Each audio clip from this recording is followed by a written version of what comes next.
They say the vampire king doesn't speak, because words lost their meaning centuries ago. They say his castle stands where hope goes to die. They say if you meet his eyes, you'll see every soul he's ever taken. But no one ever mentions what happens when he looks at you and doesn't look away. This is not a story about monsters. This is a story about two broken things that should have remained separate. And the moment they realized they couldn't, the rain fell like punishment.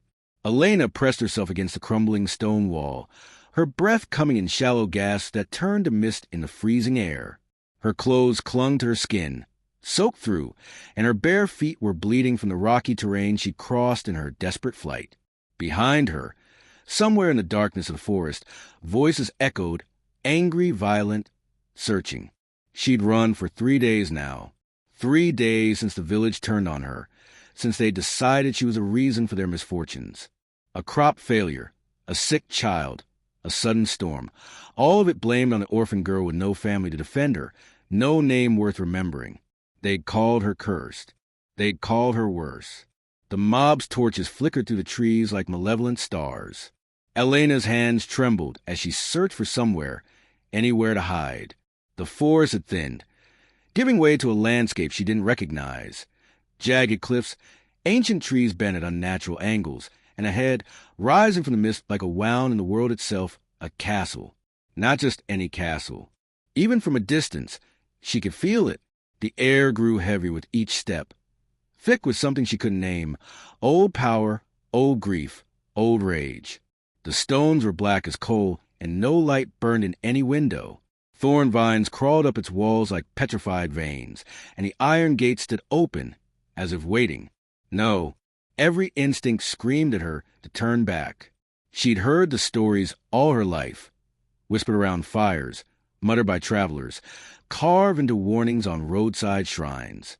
The castle of the Vampire King, a place where mortal souls want to be consumed, where time moved differently, where the lord who ruled there had long ago stopped being anything resembling human.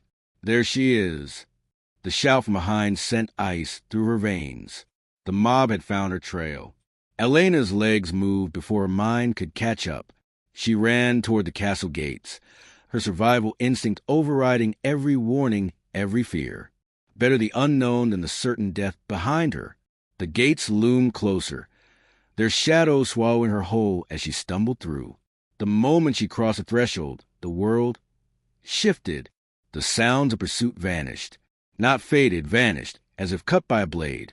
The rain stopped mid-fall, droplets suspended in the air like crystal tears before dissolving into mist. Elena spun around, gasping, and saw the forest beyond the gates shimmering as if viewed through water. The mob stood frozen at the tree line, their faces twisted in confusion and fear, unable or unwilling to take another step forward. The castle had claimed her. "Please," she whispered to no one, to everyone, to whatever god might still be listening. "I just need one night, just somewhere to rest. I won't take anything, I won't. You're bleeding on my floor." Elena's heart stopped.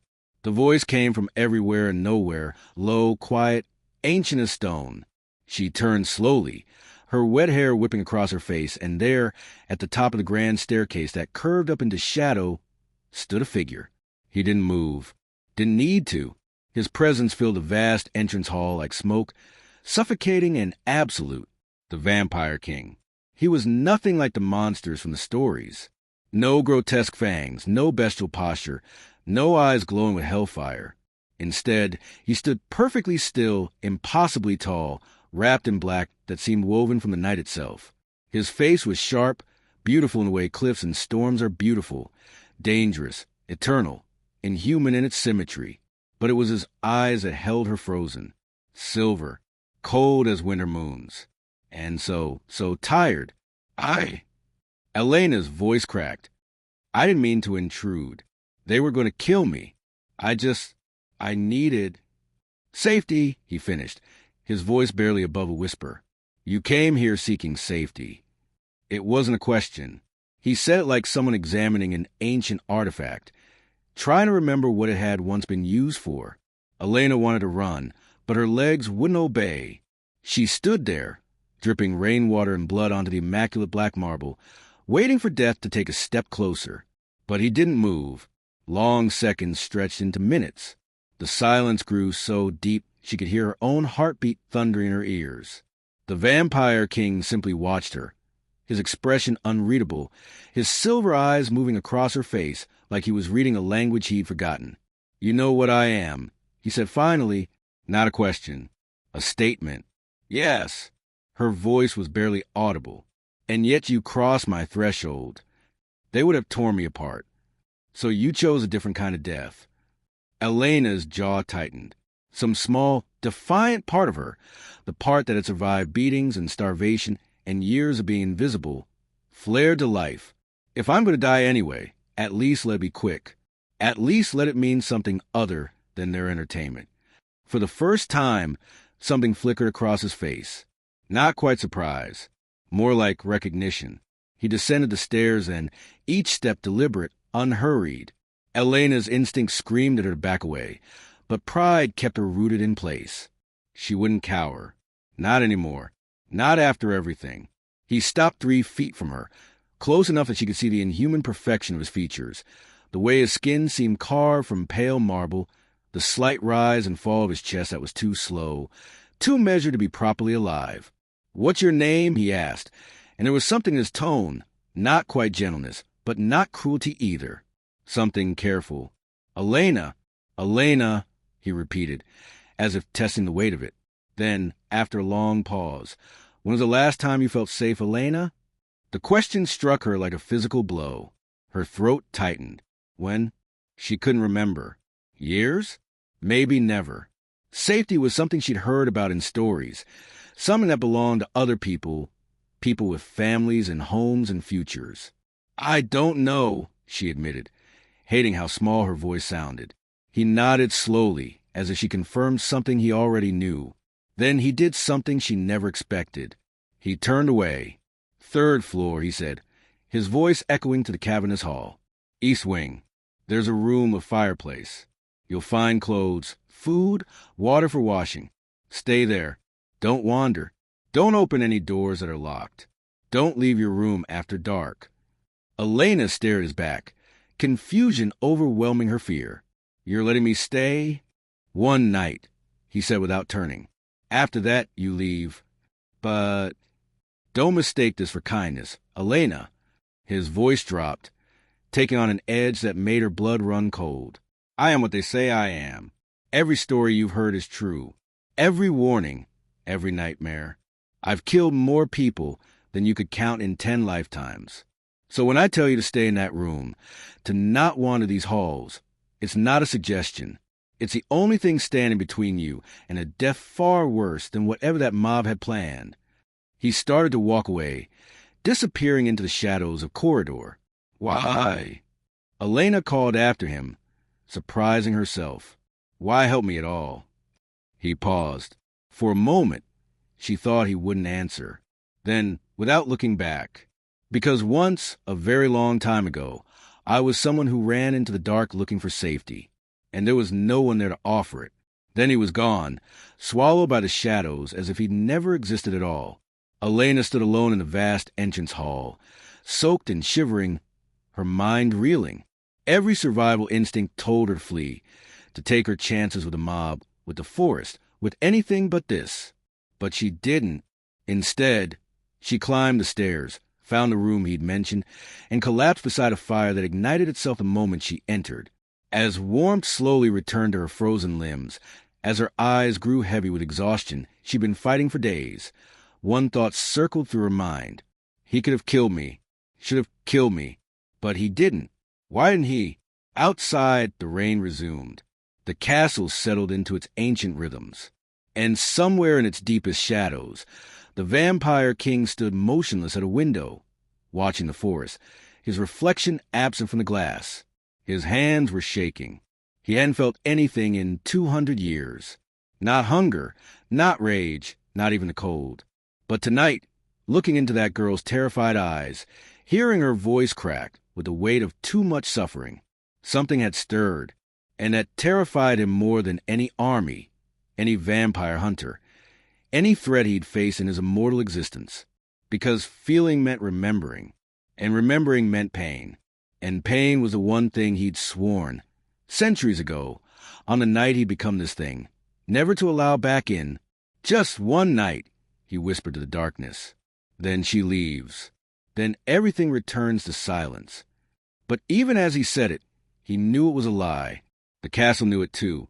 The ancient stones seemed to hum with something they hadn't felt in centuries. Anticipation. The locked doors whispered. The shadows stirred. Deep in the foundations, where even the vampire king rarely ventured, something old and powerful began to wake. A girl who'd sworn to avoid monsters had entered the monster's home, and neither of them would leave unchanged. Chapter 2 will continue with Elena's first morning in the castle, the slow unraveling of the vampire king's past, and the moment she realizes she's not afraid anymore, which is when things become truly dangerous. Would you like me to continue with Chapter 2? Elena woke to silence. Not the peaceful kind, the heavy, pressing kind that felt like the world had stopped breathing. She sat up slowly, disoriented, her body aching from exhaustion. The fire had burned down to embers, casting the room in a dim orange glow. For a moment, she didn't remember where she was. Then it all came flooding back. The castle, the rain, him. She rose from the bed, an enormous four-poster draped in black velvet that looked like it hadn't been touched in decades, and moved to the window. Dawn was breaking, pale and cold, filtering through perpetual mist that clung to the castle grounds. From this height, she could see the forest stretching endlessly, the village somewhere beyond the horizon, impossibly far away now. You're trapped here, a voice whispered in her mind. He'll drain you. He'll. But he hadn't. He'd given her shelter, warmth, safety, even if only for one night. Elena turned from the window and noticed, for the first time, the details of the room. It was beautiful in a haunted way. Tapestries depicting forgotten battles, bookshelves filled with volumes in languages she couldn't read, a vanity with a mirror so old the silver had begun to tarnish. And on a chair near the fire, clothes had been laid out. Simple but elegant. A dark dress, soft leather boots, a wool shawl. She touched the fabric hesitantly, half expecting it to disintegrate. But it was real solid, probably worth more than everything she'd ever owned combined. He did this while I was sleeping. The thought sent a strange shiver through her. Not quite fear. Something else. Something she couldn't name. She dressed quickly, her fingers clumsy with the unfamiliar clasps and buttons. When she finally looked at herself in the tarnished mirror, she barely recognized the reflection. Gone was the ragged, mud-covered girl from last night. In her place stood someone who looked almost dignified. Her stomach growled, shattering the moment. On a small table near the door, she found a tray, bread still warm, cheese, dried fruit, water in a crystal pitcher. Again, she hadn't heard anyone enter. The castle moved in silence, serving its masters without need for servants. Or perhaps there were servants. Perhaps they were simply too afraid to be seen. Elena ate slowly, savoring each bite. Real food. When was the last time she'd had real food? The bread dissolved on her tongue like a prayer answered. She had to force herself not to cry. When she finished, she stood before the door, her hand on the handle. His words from last night echoed in her mind. Don't wander. Don't open any doors that are locked. Don't leave your room after dark. It was morning now. Barely. Did that count? One night, he'd said. That meant she had to leave today. Return to what? The village wanted her dead. The forest would kill her. There was nowhere to go, no one waiting for her. Nothing but more running and more fear. Elena's hand tightened on the handle. She wasn't leaving. Not yet. She needed answers first. She needed to understand what this place was, who he really was, and why. Despite every logical reason to be terrified, she felt calmer here than she had anywhere in her entire life. She opened the door. The corridor stretched in both directions, impossibly long, lined with portraits whose subjects' eyes seemed to follow her movement. Candles burned in wall sconces despite no one lighting them. The air smelled of old incense and something else, something metallic and faintly sweet that made her think of churches and battlefields. Elena chose left and began walking. The castle was a labyrinth. Corridors twisted into galleries Galleries open into ballrooms frozen in time. Ballrooms led to staircases that climbed into towers or descended into depths she didn't dare explore. Everything was immaculate yet abandoned, as if the world had ended mid-celebration, and everyone had simply vanished. She passed libraries with books still open on reading tables. Music rooms with instruments perfectly tuned but gathering dust. A dining hall with a table set for 50, plates gleaming, goblets empty, waiting for guests who would never arrive. You didn't listen. Elena spun around, her heart leaping into her throat. He stood at the end of the corridor, backlit by a window, his silhouette sharp against the pale morning light. Even from this distance, she could feel the weight of his presence, the way the air seemed to thicken around him. "I told you not to wander," he continued, his voice that same quiet monotone that somehow carried perfectly across the space between them. "It's morning," Elena said, surprised by the steadiness in her voice. "You said after dark." "I said don't wander. You also said I could stay one night. That night's over. So, technically, I'm trespassing now anyway." Was that amusement that flickered across his face? It was gone too quickly to tell. He moved toward her then, closing the distance with steps that made no sound. In the better light of day, she could see him more clearly. The inhuman perfection of his features, yes, but also the signs of age that weren't physical. The way he held himself, as if his body were a suit of armor he'd worn for so long he'd forgotten how to take it off.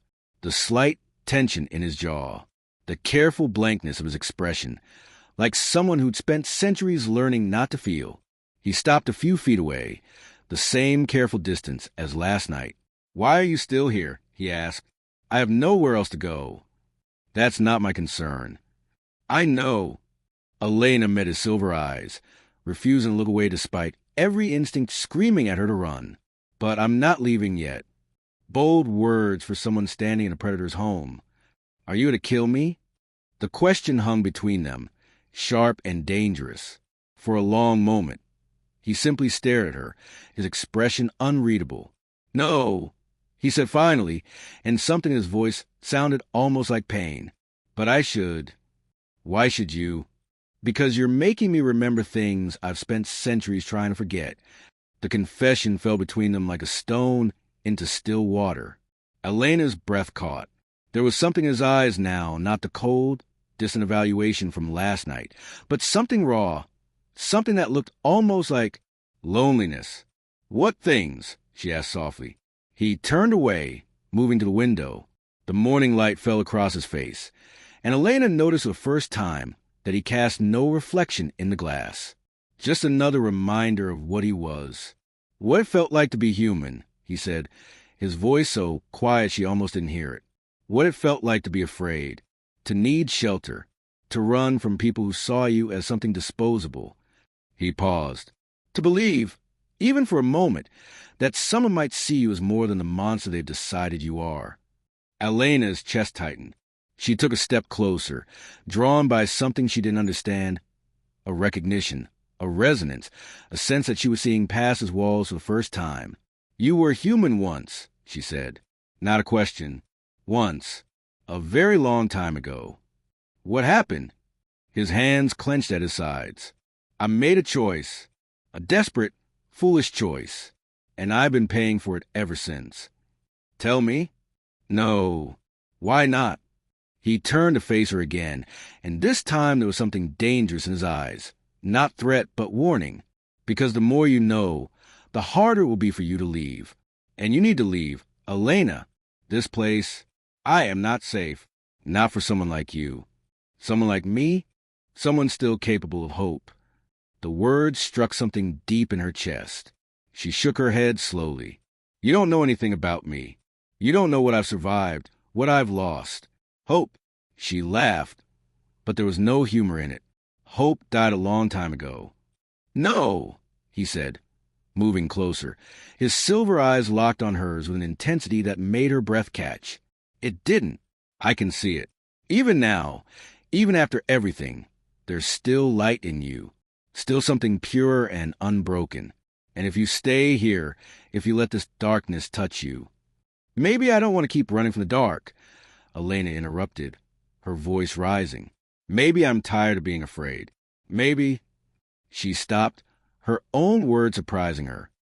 Maybe the only thing I'm really afraid of is being alone again.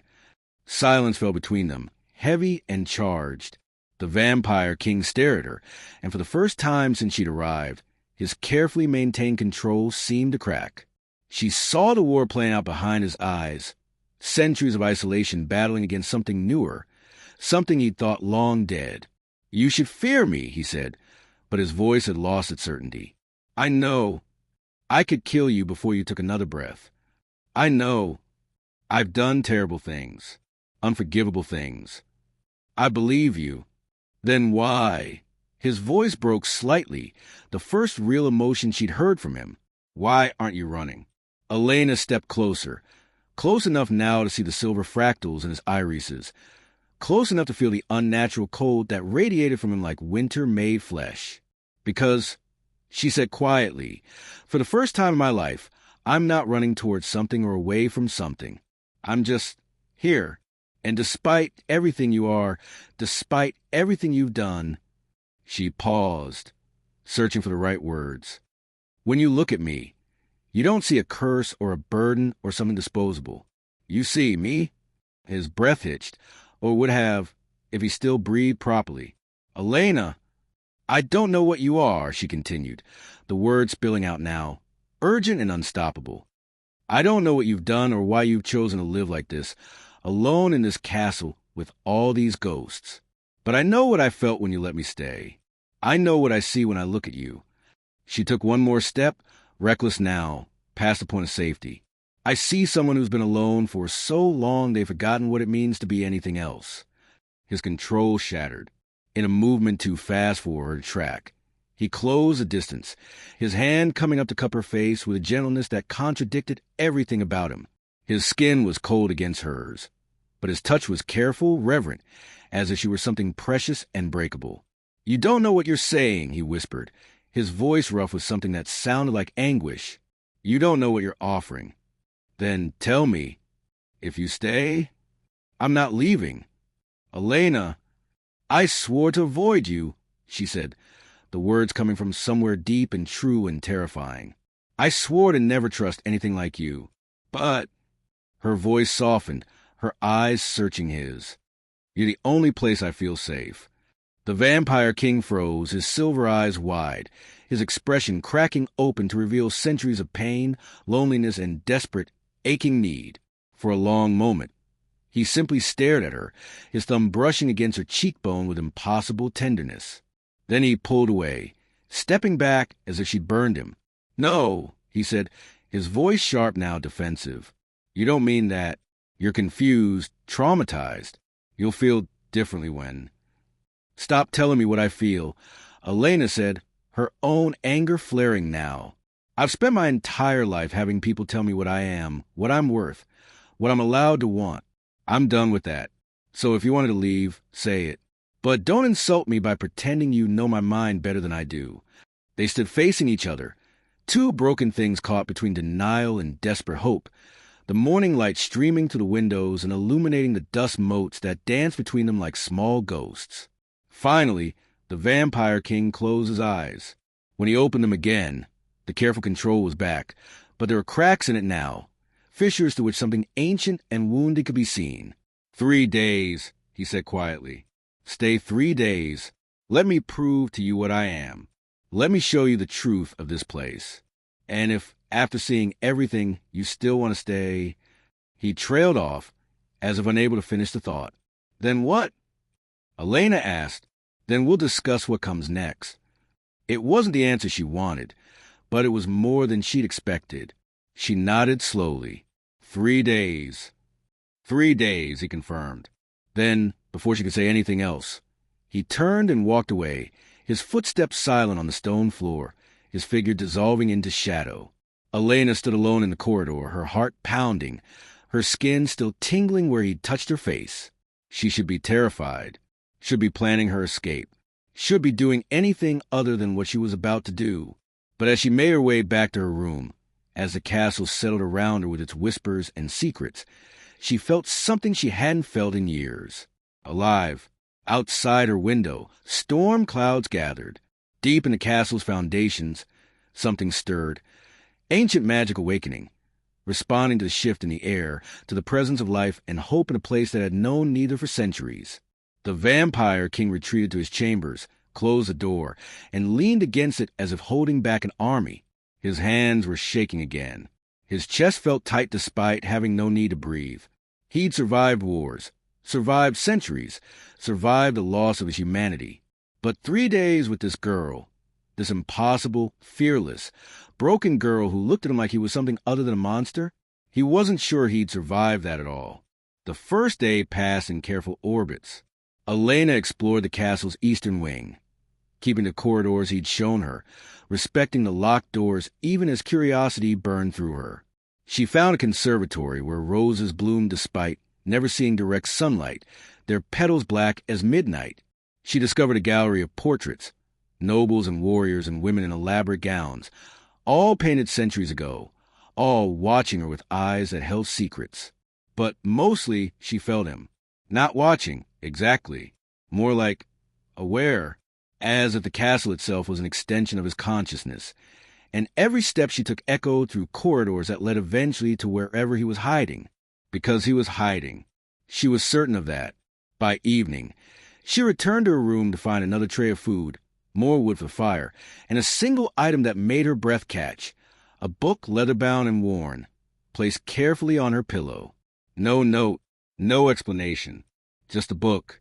Elena opened it carefully, half expecting it to disintegrate in her hands. The pages were yellow with age, the text in a language she recognized, English, but older, the spelling archaic. It was poetry, sonnets about love and loss, about mortality and time, about the unbearable weight of living too long. Someone had annotated the margins in careful script. Notes, observations, arguments with the poets.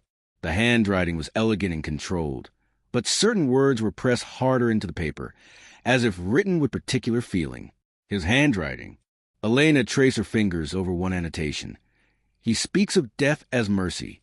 He has no idea how right he is. Her chest tightened. This wasn't just a book. It was a window into his mind, deliberately open for her to peer through. She read through the night, unable to stop, following the thread of his thoughts through centuries of poetry. And slowly, painfully, a picture emerged. A man who'd been turned into a monster against his will. A king who'd lost his kingdom to betrayal. Someone who'd killed to survive, then killed because surviving was all he knew how to do, and eventually found himself so far from human that he couldn't remember the path back. Someone who'd been alone so long that loneliness had become his only truth. When dawn came, Elena closed the book gently and held it against her chest, her eyes burning with tears she refused to shed. I understand, she thought into the silence. I understand you. The second day, she saw him, not by accident. He was waiting in the library when she arrived, standing by a window, his posture rigid, as if bracing for battle. You read it, he said without turning. Yes. And now you understand why you should leave. Elena moved closer, studying his profile against the morning light. I understand why you want me to leave. That's different. He turned then, and the look in his eyes was desperate, cornered. Elena, listen to me. That book, those notes, they're decades old. Centuries, some of them. Do you know how many lives I've taken since I wrote those words? No. Hundreds. Maybe thousands. I've stopped counting. His voice was harsh now, deliberately cruel. I've drained entire families. I've turned innocence into what I am and watched them descend into the same madness. Why? Elena interrupted. He blinked, thrown off balance. What? Why did you do those things? For pleasure? For sport? For survival? For survival, she repeated. Not for joy. Not because you wanted to. Because you had to.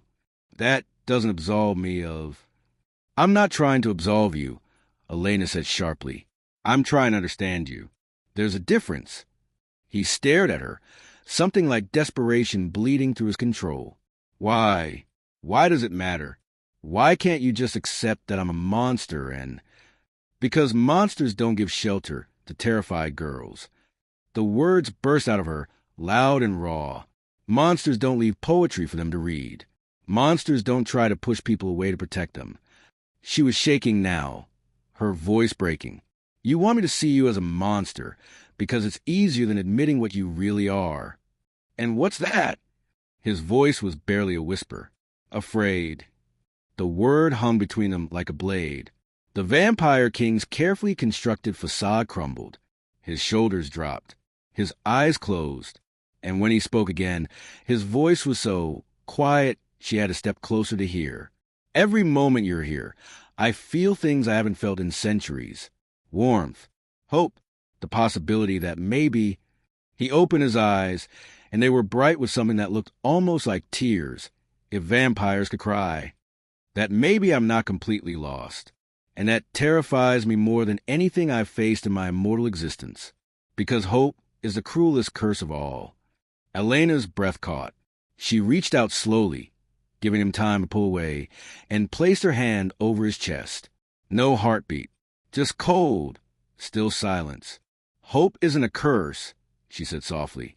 It's a choice. His hand came up to cover hers, his touch gentle despite the strength she could feel coil beneath his skin. And what if I make that choice? What if I let myself believe, even for a moment, that this could be real? What happens when you realize what I am, what I've done, and you look at me with the horror I deserve? Then I'll deal with that when it comes.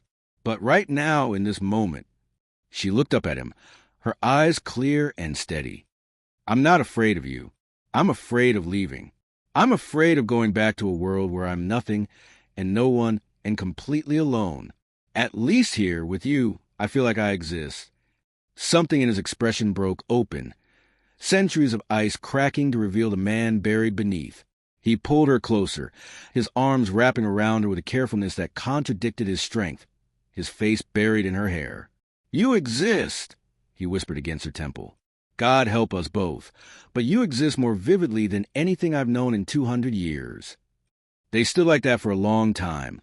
Two broken things holding each other in a castle full of ghosts, while outside the storm that had been building finally broke, rain lashing against the windows like applause. The third day, he showed her the truth. At midnight, he came to her door. If you truly want to understand what I am, come with me. Elena didn't hesitate. She followed him through corridors she hadn't seen before, down staircases that spiraled deeper than she thought possible, into parts of the castle where the air grew heavy with ancient magic and older regrets. They reached a chamber deep underground. He lit torches with a gesture, and the light revealed walls covered in names. Hundreds of them, thousands, carved into stone with painstaking care. Every person I've killed, he said, his voice echoing in the vast space. I carved their names here, so I would never forget, so I would never convince myself that they didn't matter, that they were just necessary. He moved along the wall, his fingers tracing letters. This is what I am, Elena. This is my legacy, a monument to death. Elena stepped forward, her eyes moving across the names.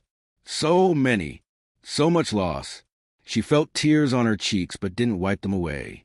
Why did you stop? She asked. He turned to her, confused. What? These names. The newest ones are decades old. Why did you stop killing? He was silent for a long moment. Because I couldn't remember why I was doing it anymore. Survival became routine, became emptiness. I retreated here and locked myself away, because even other vampires began to fear me. I became the king of nothing, ruler of silence. He looked at her. Until 3 nights ago, when a terrified girl stumbled through my gates and reminded me what it felt like to care whether someone lived or died. Elena moved to stand before him. Show me. Show you what? What you are. All of it. His expression shifted to something dark and dangerous. Elena, you don't. Show me, she insisted. If you want me to see the monster, then show me. No more hiding. For a moment, she thought he would refuse. Then his control slipped. His eyes flared silver white, bright as moons. His lips pulled back to reveal fangs that were elegant and deadly. The air around him seemed to darken, ancient power manifesting as shadow and cold. He moved with inhuman speed, appearing behind her, his presence overwhelming and predatory. This is what I am, he hissed in her ear, his voice layered with something inhuman. A creature that drinks blood to survive. A thing that should never have existed. I could kill you before you drew another breath. I could make you one of us. I could... Elena turned to face him, not flinching, not retreating. She reached up and touched his face, her fingers gentle against his inhuman features. I know, she said simply. The darkness evaporated. His eyes dimmed. The fangs retracted. He stood before her again, just a man, or the echo of one, staring at her with an expression of complete disbelief. You're not afraid, he whispered. I told you I wasn't. But you should be? Maybe. Elena smiled sadly. But fears are what I feel when I look at you. I see someone who's been carrying guilt for so long it's become part of who you are. Someone who carved names into stone because he couldn't bear to forget. Someone who pushes people away because he's terrified of wanting them to stay. She stepped closer. I see someone who deserves a chance to be more than his worst moments. His control shattered completely. He pulled her against him, his arms wrapping around her like she was the only solid thing in his world, his face buried in her hair. She felt him shaking, this ancient, powerful creature shaking in her arms like someone who'd forgotten what it meant to be held. I don't know how to be what you deserve, he said, his voice breaking.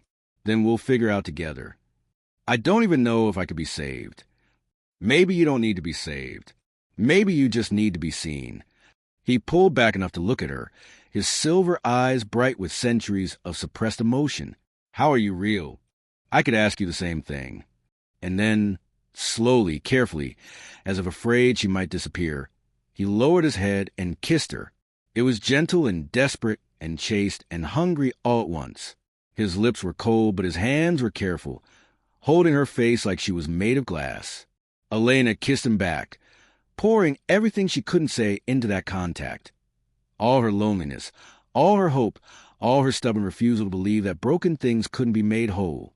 When they finally parted, both of them were trembling. 3 days are up, he said softly. I know. You could leave, should leave, go somewhere safe, somewhere with light and life and... I swore to avoid you, Elena interrupted, repeating the words that had changed everything between them. But you're the only place I feel safe. His eyes closed as if in pain. When they opened again, they held a decision. Then stay. What? Stay, he repeated, his voice stronger now, more certain. Not as a guest, not as someone passing through. Stay and help me remember what it means to be human. Stay and let me learn how to be more than what I became. Stay and, his voice caught, and let me keep you safe the way no one ever kept me safe. That's a terrible idea, Elena said, but she was smiling through tears. The worst, he agreed. We'll probably destroy each other. Almost certainly. I'm still not leaving. I know. He kissed her forehead, her cheeks, her lips again, gentle and reverent. I know.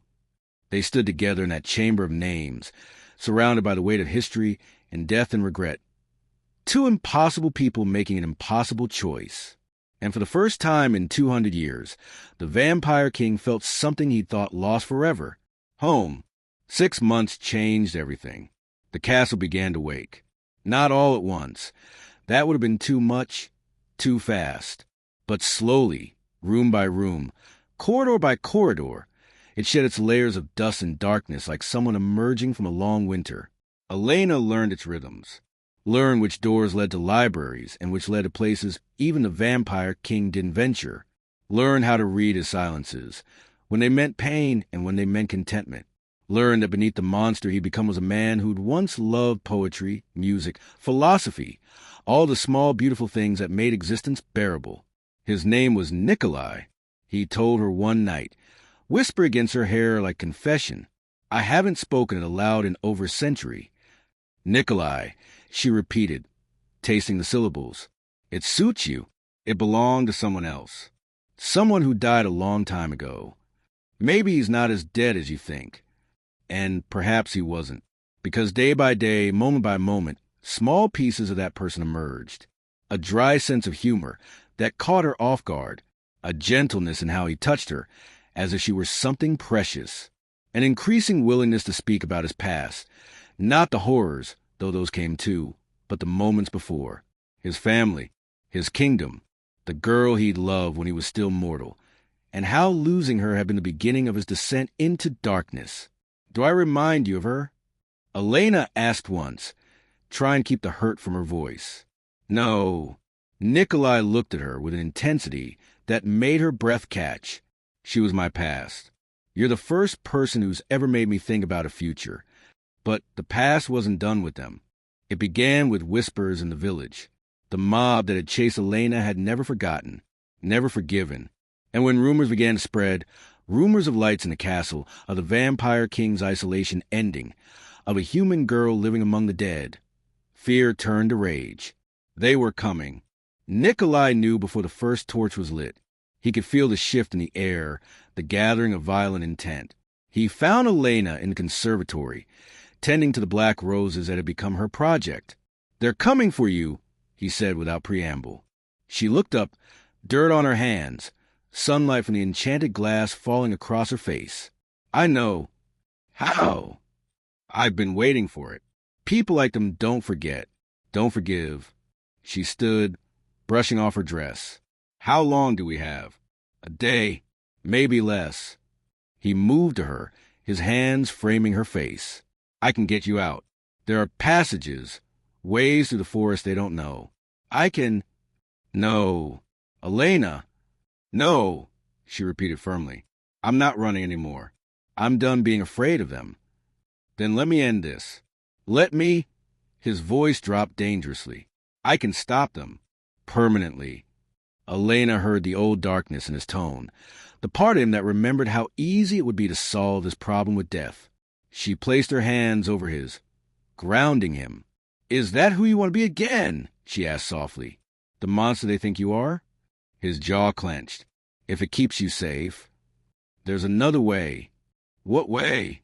Elena took a breath. "We face them. Together. We show them you're not what they think." "We?" "They'll kill you. Maybe, or maybe they'll listen. You have too much faith in humanity, and you have too little." She smiled sadly. "One of us has to believe people can change. Might as well be me." Nikolai stared at her for a long moment, war playing across his features. Then, slowly, he pulled her against him, holding her like she might disappear.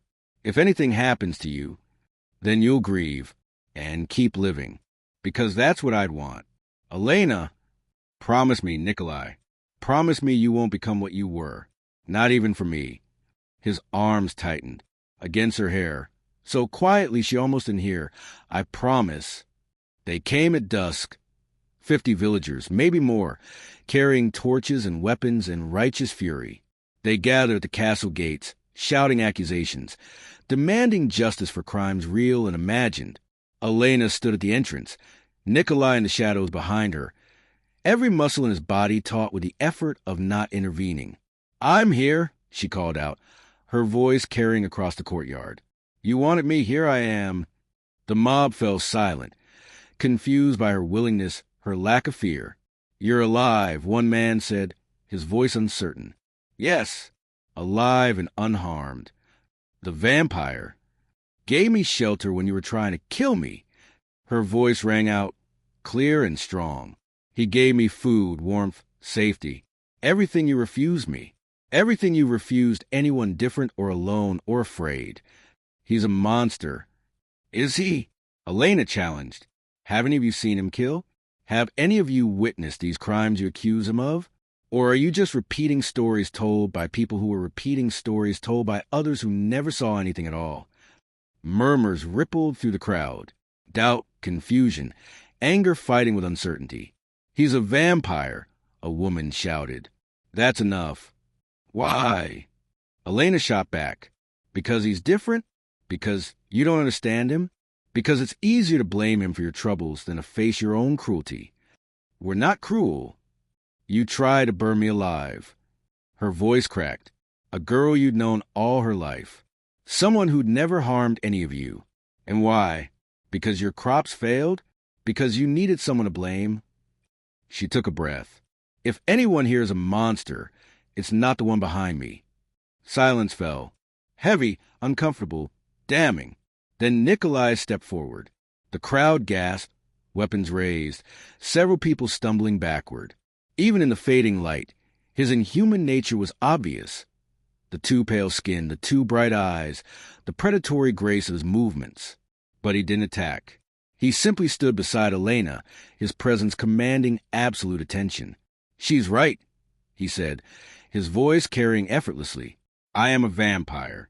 I have been for over 2 centuries. And yes, I've killed more than you could count, more than I can forgive myself for." He paused. "But I stopped years ago. I retreated here not to prey on you, but to keep you safe from me. You expect us to believe." "I don't expect anything," Nikolai interrupted, "but I'm offering you a choice. You can continue to see me as the monster in your stories, the convenient villain for all your misfortunes. You can attack, and I will defend myself and the woman I love, and many of you will die." His eyes glowed silver in the twilight. "Or you can leave, return to your village. Let us exist here in peace. Never bother us again, and we'll never bother you. And if we refuse," someone shouted, "then you'll learn exactly how dangerous I can be." His voice dropped to something cold and ancient and absolutely certain. "But know this, I don't want to be that creature anymore. This girl has given me a reason to change, to try to be better. Don't force me backward." Tension crackled in the air. The mob wavered, torn between ingrained fear and the undeniable truth standing before them. Then from the back, a child's voice, "Mama, I'm scared." A woman pulled her son close. "I know, baby. I know." And something shifted. One by one, the villagers began to lower their weapons. Not in acceptance. Not yet, maybe not ever, but an acknowledgement of a truth they couldn't deny. They were the ones who'd come with violence. They were the ones threatening harm. The man who'd spoken first, their apparent leader, stared at Nikolai and Elena for a long moment. Then he spat on the ground. "You stay here," he said roughly. "Don't come to the village. Don't show yourself. We'll leave you alone, but we want nothing to do with either of you." "Agreed," Elena said before Nikolai could respond. The mob turned and began to leave, torches retreating into darkness like falling stars. Within minutes, the courtyard was empty again, silent except for the wind moving through the ancient trees. Elena's legs gave out. Nikolai caught her before she hit the ground, sweeping her into his arms and carrying her back into the castle. She was shaking, adrenaline and terror finally catching up. "I thought they'd kill us," she whispered against his chest. "So did I." He held her tighter. "You were incredibly brave and incredibly foolish. Had to learn from someone." He laughed. Actually laughed, the sound rusty but genuine. "You're going to be the death of me. I thought you were already dead." "Undead. There's a distinction." They made it back to her room.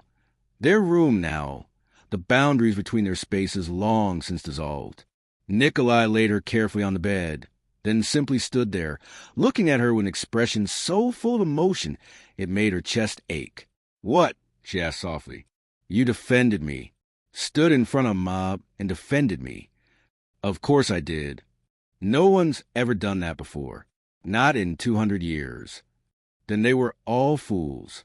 Elena reached for him, pulling him down beside her.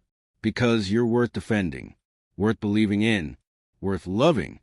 His breath caught. "Elena!" "I love you," she said, the word simple and certain and terrifying. "I know it's impossible. I know we're impossible. But I love you anyway." For a long moment, he simply stared at her, his silver eyes bright with emotions he'd suppressed for centuries. Then he kissed her, deep and desperate, pouring everything he couldn't say into that contact. When they finally parted, both of them breathless, he pressed his forehead to hers. "I loved someone once," he whispered, "when I was human, and I thought that was the deepest I could ever feel. But what I feel for you," his voice broke, "it terrifies me, overwhelms me, makes me believe in things I was certain I'd lost forever." "Like what?" "Redemption, future, home." He pulled back enough to look at her. "Love." Elena felt tears spill down her cheeks. "Is that your way of saying I love you, he said, each word deliberate and reverent. God help us both. But I love you more than I've ever loved anything in my long, cursed existence. She laughed and cried at the same time, pulling him close, and he held her like she was the answer to a question he'd been asking for 2 centuries. The seasons turned. The castle changed with them. Elena planted gardens in the courtyards, bringing color and life to spaces that had known only gray. Nikolai opened rooms that had been sealed for decades, letting light back in, letting go of ghosts he'd been holding too tightly. They weren't without struggles. There were nights when his nature manifested, when hunger and old instincts rose, and he had to retreat to the depths of the castle until control returned. There were days when Elena's mortality weighed on both of them, the knowledge that eventually she would age and he wouldn't creating a shadow over their happiness. I could turn you, he offered once, carefully. If you wanted, you could stay with me forever. Elena considered it, truly considered it, then shook her head. No, I don't want forever. I just want the time we have. Let me grow old. Let me live a human life. And when it's over, she took his hand. Remember me. Remember what we had. And let it be enough to keep you from the darkness. Elena, promise me. He couldn't speak, could only nod, holding her against him as if he could stop time through will alone. But time moved anyway, as it always does. 40 years later, Elena sat in the conservatory, white-haired now, her hands wrinkled but still steady as she tended her roses. Nikolai sat beside her, unchanged, eternal, his hand covering hers. I'm tired, she said softly. I know. I think soon. I know, he repeated, his voice strained. She turned to look at him, her eyes still bright despite their clouding. You kept your promise. You stayed good, stayed kind. I'm proud of you. Elena, don't, she said gently. We both knew this would come. I'm not afraid. I am. His voice broke. I don't know how to exist without you. The same way you did before, but better this time, because you'll carry me with you. Our love, our life, everything we built. She squeezed his hand. And maybe someday, centuries from now, you'll find someone else who needs shelter, someone running from darkness, and you'll remember what it means to offer hope. Tears fell down his face, the first he'd shed in 2 centuries, made possible by the humanity she'd helped him reclaim. I love you, he whispered. I know. She smiled. I swore to avoid you, but you became my home, and I would do it all again. She died at sunset, peacefully in his arms, surrounded by black roses and fading light. The castle fell silent again, but it was a different kind of silence now. Not the heavy, suffocating silence of before. Something gentler, contemplative, as if the stones themselves were remembering, grieving, honoring. Nikolai buried her in the garden she'd loved, beneath the roses she'd tended. He carved her name in the memorial chamber, but not with the others. In a separate place, above all the rest, with words beneath. Elena, who saw a monster and chose to believe in a man, who gave me back my humanity, who made me want to be worthy of love. The years passed, decades, centuries, and true to his word, Nikolai remained.